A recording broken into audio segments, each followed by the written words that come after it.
آپ کو پتہ ہے فلسطین کے حالات کس قدر تکلیف کا شکار ہیں، اور جب سے یہ مسئلہ ہوا ہے تب سے لے کر اب تک درد، تکلیف، خون، اذیت، بھوک، تڑپ، بے بسی، کمزوری اور مسلمانوں کی بے حسی بڑھتی جا رہی ہے۔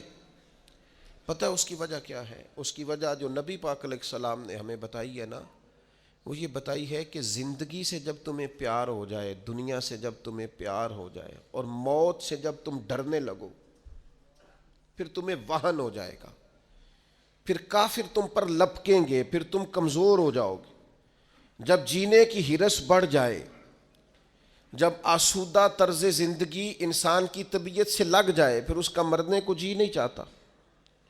پوری امت کا اس وقت سب سے بڑا مسئلہ یہ ہے کہ ہم کسی نہ کسی مقام پر آسان طرز زندگی کے عادی ہو گئے، سہولیات میں جینا شروع کر دیا۔ ہم کسی قسم کی بھی کوئی تکلیف برداشت کرنے کو تیار نہیں، کسی قسم کا بھی کوئی درد قبول کرنے کو تیار نہیں۔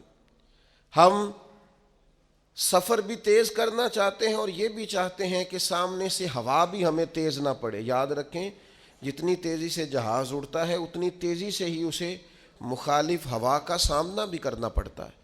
لیکن تندی باد مخالف سے نہ گھبرا اے عقاب، یہ تو چلتی ہے تجھے اونچا اڑانے کے لیے۔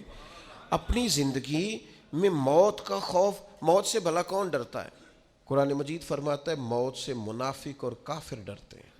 یہ موت سے ڈرتے ہیں، بجلی آتی ہے، کڑک آتی ہے تو یہ ڈرتے ہیں۔ موت کے ڈر سے کیا کرتے ہیں؟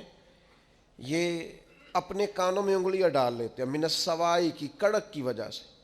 کیوں انگلیاں ڈال لیتے ہیں؟ یہ کڑک ہی ہوئی ہے، صرف بادل ہی گرجا ہے، انگلیاں ڈالنی کانوں میں۔ یہ منافقین کی بات پہلے سپارے میں ہو رہی۔ اس کڑک کو بھی نہیں سہ سکے، برداشت نہیں کر سکے، انہوں نے انگلیاں کانوں میں ڈالنی، وہ کڑک یعنی صرف آواز ہی تھی ابھی۔ اللہ فرماتے ہیں یہ اس کڑک کو بھی نہیں سہ سکے کانوں میں انگلیاں ڈالنی، کس لیے؟ حذر الموت، موت کے ڈر سے۔ لیکن کافر منافق بچ اس لیے نہیں سکتے کہ واللہ محیط بالکافرین، اللہ کافروں کو گھیرنے والا ہے۔